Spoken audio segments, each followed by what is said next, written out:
Hello and welcome to this episode of the Recruitment Podcast, where we celebrate academic recruitment and bring education to everyone. Today, we're going to take a deep dive into the academic hiring process. Specifically, we're going to look at it from the perspective of the hiring department. This behind-the-scenes peek will give you a much better understanding of how things work on the other side of the table. It's really valuable to understand that perspective. It can really empower you in your own academic job search. Right. It goes beyond just polishing your CV and submitting applications. So let's start with those job announcements. We've all been there, right? Spending hours scrutinizing them, trying to decode the hidden messages, and figure out if we're a perfect fit. You'd think those job descriptions are super specific wish lists, but often they aren't. The reality is internal departmental politics and compromises play a big role in shaping them. So you're saying that a requirement might be there simply because a senior faculty member insisted on it. Exactly. Or the description might reflect the dean's strategic priorities more than the department's actual needs. That's a really important point for job seekers to remember. It means you shouldn't automatically rule yourself out just because you don't match the description perfectly. Absolutely. Departments rarely have a single fixed vision of their ideal candidate. The hiring process is more fluid than that. So don't self-select out of opportunities. Apply broadly and see what happens. The only positions you have no shot at are the ones you never apply for. I love that. Now let's move on to the search committee. These folks are the first gatekeepers in the hiring process, right? Yes. The search committee is usually a group of 4 to 6 faculty members who are tasked with the daunting job of reviewing hundreds of applications. They have to whittle that massive pile down to a manageable shortlist. I can only imagine how overwhelming that must be. How do they even begin to narrow down the field? What are they looking for in that initial screening? Well, let's be honest. Graduate program prestige plays a role. It's not always fair, but a recognizable institution name can catch the committee's eye. So where you got your PhD does matter, at least at this early stage. It can give you a slight edge. The committee is looking for quick ways to reduce the number of applications. But of course, it's not the only factor. What else stands out to a search committee during that initial review? They're also looking at how well your application materials align with the job description, even if it's loosely defined. And remember, sometimes random events can influence the candidate's chances. What do you mean by random events? Well, maybe a committee member is distracted while reading your file, or they're having a bad day. You can't control those things, but they can have an impact. That's both fascinating and a little unsettling. So is there anything applicants can do to increase their chances of making it through this initial screening, aside from having a degree from a prestigious institution? Absolutely. Your cover letter needs to be strong and tailored to the specific department and position. It's more than just summarizing your CV, right? Yes. You need to tell a compelling story about why you are a good fit for this department. What unique skills and experiences do you bring to the table? What excites you about their program specifically? That makes a lot of sense. Don't just tell them what you've done. Tell them why it matters to them. Now let's shift gears and talk about conference interviews. These can be a major source of anxiety for job seekers. They can be, and they play a different role depending on the field. In some disciplines, conference interviews are crucial. In others, they're less important. So how should you approach these interviews? Should you see them as make-or-break moments? Think of them as opportunities to connect with faculty in your field. It's more about showcasing your broader understanding and your teaching philosophy than about giving a flawless, highly polished presentation. So they're looking for general qualities, not just specific research knowledge. Exactly. They want to see your passion for your field, your ability to engage with others, and your overall readiness to move beyond being a grad student and into a faculty role. What about those inevitable slip-ups or awkward moments that can happen during interviews? Should you stress about them? Don't sweat the small stuff. The people interviewing you are talking to dozens of candidates, and they're unlikely to remember minor missteps.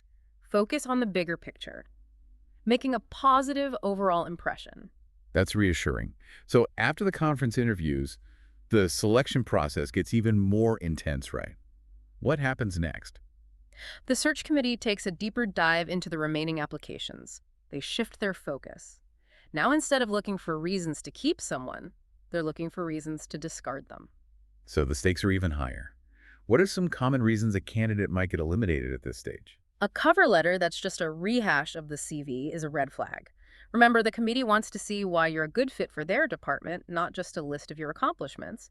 And then there are the recommendation letters. Yes, let's talk about those. Hmm. How much weight do recommendation letters really carry? They can be incredibly influential. They provide context and reassurance for the committee. Imagine having a trusted colleague vouch for you. It's like having someone say, this person is the real deal. You should hire them. Exactly. And letters from established scholars outside your department carry a lot of weight. They offer an unbiased perspective on your work. So securing strong letters of recommendation is a must for any academic job seeker. Let's say you've made it through the initial screening, the conference interview, and the deeper application review. Now you're invited for an on-campus interview. That's when things get really interesting. It sounds like it. Yeah. What can you expect during an on-campus interview? It's a whirlwind of meetings and presentations. I've heard it described as a marathon. Yeah, you'll meet with faculty, students, and administrators. So what are they evaluating at this point? It's safe to say they're already impressed with your research and credentials, right? Yes. By the on-campus interview stage, the focus shifts. What are they looking for, though? They're assessing collegiality. That makes sense. They want to see how well you'd fit within the department and the institution as a whole. So it's more about personality and how well you mesh with the existing faculty. Precisely. It's as if they're trying to picture you as their colleague for years to come. That's a good way to put it. And then there's the job talk. The infamous job talk. How much pressure is riding on that one presentation? It's a high-stakes event, for sure. But should you try to deliver a groundbreaking, earth-shattering presentation? I think it's more important to focus on clarity and engagement. So make sure the audience can understand your work and how it fits into the field, That's right. and give them a sense of your teaching style. Exactly. What about meeting the dean? That can be pretty intimidating. The dean's role is interesting. What are they looking for? It's often more about institutional recruitment than a deep dive into your research. So the dean is trying to sell you on the idea of joining their institution. In a way, yes. They'll highlight the strengths of the university, talk about their vision for the future. So you're not just interviewing them, they're interviewing you too. Precise. It's a two-way street. It is. After all the interviews and presentations are done, how does the department make a decision? It's rarely a simple, objective process.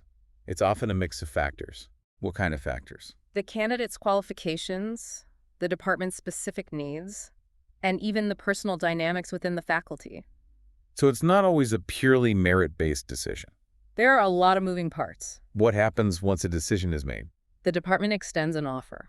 And at that point, does the power dynamic shift? Absolutely. Now it's the candidate's turn to make some decisions. Exactly. This is where the negotiation comes in. Yes, this is the time to advocate for yourself and explore all your options. What kind of leverage does a candidate have? You can leverage other offers you might have received. Or negotiate for a better salary and startup package? Right. You can also request additional resources for your research. That's right.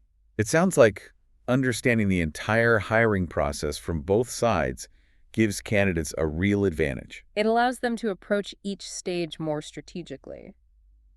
Let's recap some of the key insights we've gleaned from this deep dive into the academic hiring process from the hiring department's point of view. We learned that job descriptions aren't always as rigid as they seem. And that where you got your PhD does matter, at least initially. Conference interviews are more about assessing general qualities and professional readiness than grilling you on every detail of your research. And during the on-campus interview, the focus shifts to evaluating collegiality and fit within the department.